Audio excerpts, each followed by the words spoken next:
好，大家好，欢迎收看本期小白测评。今天我们又在第一时间为大家带来一加开年之后的第一款新品一加 Ace3V。由于它首发了骁龙7 Plus Gen 3这颗处理器，我们之前在频道里面已经非常详细的把这颗芯片前期给大家测了，包括它的极限性能以及它的能效基本是炸的一滴都不剩了，大家可以去翻看一下。当然这一期我们就要看它的全面表现了。我是你小白测评，马上开始。这次一共就2个颜色一个是太空灰，一个幻紫银，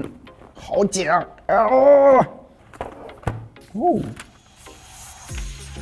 这个银色在灯光下非常显质感。100瓦 SuperWork 的充电器，它这个紫色的配的是一个黑色的硅胶保护壳。紫色1，灰色2，大家可以评论弹幕一下你更喜欢哪一个我一开始是坚定不移的选择了太空灰色，但这个幻紫银它是一个磨砂玻璃确实更显质感一些。一开始我看到这名字有一个银子，我在想紫色和银色怎么结合在一起？它其实是把这个紫色饱和度调得非常低，然后再加入了一点金属的那种颜色提醒注意，它的中框都是塑料材质的不过也做了一点点淡磨砂工艺的处理。整个背板玻璃上下左右都有弧面的处理，从后背到中框的部分有一个小的坎但是它做了一个坡度处理握持手感上还是不错的。整机的重量呢是200克，然后8.47毫米，但因为它的中框两侧都做了倒角处理，再加上后背的这个弧度厚度感在视觉上不是很凸显镜头模组终于是改了，但是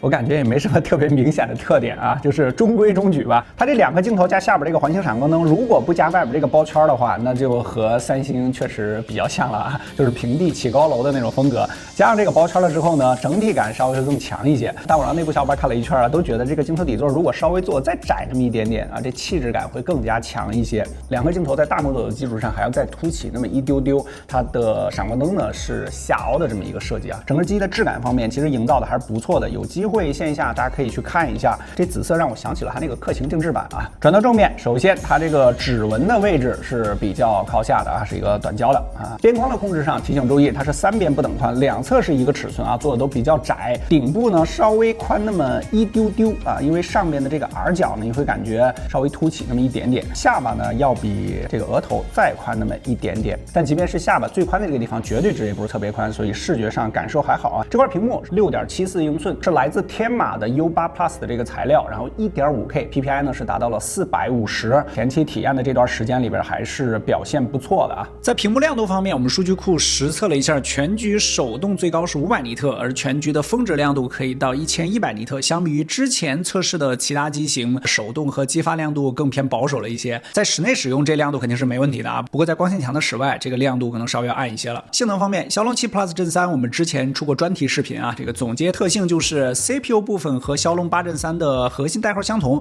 但是主频不同，架构上是骁龙8 Gen 2的架构挺有意思的多核能效在常用的低频是比较突出的，这中高频呢就要弱一些了。如果你这台机是轻度使用的话，那在续航表现上会有所体现。存储是 LPDDR5X 加上 UFS 4.0 的组合。游戏帧率和能效情况因为它没有大更新，大家可以去翻看一下上期视频。本期我们主要聚焦在续航和30款应用表现上，完整数据库可以去小程序查看。电池容量与一加 E3 是一样的都是5500毫安时。在数据库最新的 4.0 续航测试模型中，3小时轻度续航测试剩余62%表现上4个字相当突出。不过在6小时重度续航方面就要弱一些了，它总共坚持了5小时9分钟关机，2个游戏，因为我们 4.0 的模型比较重度耗电还是比较多的，整体表现和我们分析芯片能效时是基本差不多的。充电配备的是一加祖传的100瓦长寿版这个数据库标准的25摄氏度环境温中，峰值充电功率可以跑到78瓦，10分钟快速回血是43%，29分钟前台充入100%，充到31分钟卷流结束完全充满，属于100瓦的正常水平半个小时就完事儿。考验软硬件综合调教的30款应用测试中2轮打开总共耗时240秒，而且值得点赞的是它在测试过程中并没有出现动画加快和预加载的情况数据库的3小时后台饱和测试总共饱和了29个应用，这个成绩放在整个数据库中也是很好的表现。数据总结，一加 Ace3V 在大型游戏环节耗电还是多一些的，在日常应用环节续航表现还是非常突出的另外3个小时的应用饱和能力也比较强，满分10分，你给几分？大概评论弹幕。在系统层面，我不知道大家有没有发现尤其是从春节期间就开始了，这个欧加系呢就开始强化自己 AI 手机的这个概念了。年前我们也做过 AIGC 的一些相关的测试，这台 Ace3V 呢也从大哥那儿继承了一些 AI 相关的功能。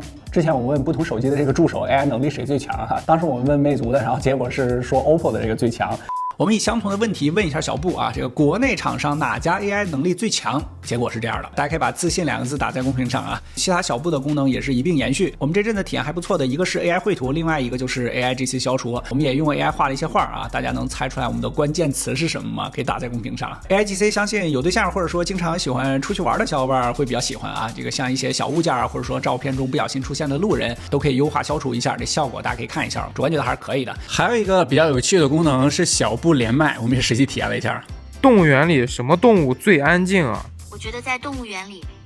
最安静的动物可能要数长颈鹿了，它们通常不会发出声音。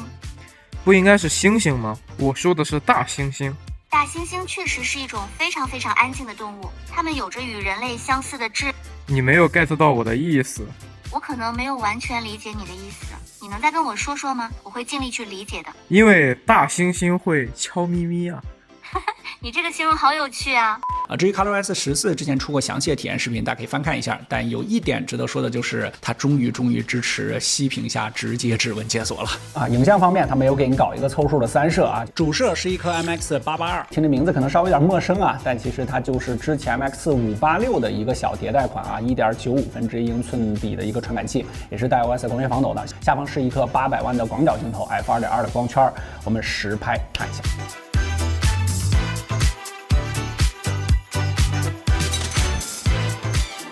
一提到外拍，果然不愧于武汉萧敬腾称号啊！这个一拍，乌云又升起来了。这组中，一加很好的还原了肉眼的感觉啊，早春的绿叶或花朵还未完全盛开，与冬天的萧瑟感交相呼应。在这2组中，一加就很好的展现出了这种生机和萧瑟交叉的感觉，更接近真实观感。但是这种风格在部分场景中颜色寡淡的问题就相对明显一些。到了晚上，对于纯高光的压制比较一般啊，毕竟价位段摆在这儿，复杂的灯光环境下表现还是不错的。平常大家非常喜欢的迈门 logo， 一加表现较好。简单总结，影像表现白天和夜晚都比较均衡啊，风格是还原像啊，部分场景对比度会稍低一些。总的来说，在这个价位段还不错。外部配置方面，这台机器还是非常丰富的，比如说它听懂式的扬声器，而且顶部呢还专门做了一个小的开孔，然后红外它也是有的 ，FC 啊，还有 XO 的震动把的，而且它还特别强调是这个旗舰级的啊。体验过程中这调的质感还是不错的。当大家看到这期视频的时候，你应该已经知道价格，大家可以评论弹幕啊。我现在还不知道，我盲猜一下啊，它的起步是12加上256的，那么应该在2000出头，2199或2299啊，希望不要被打脸。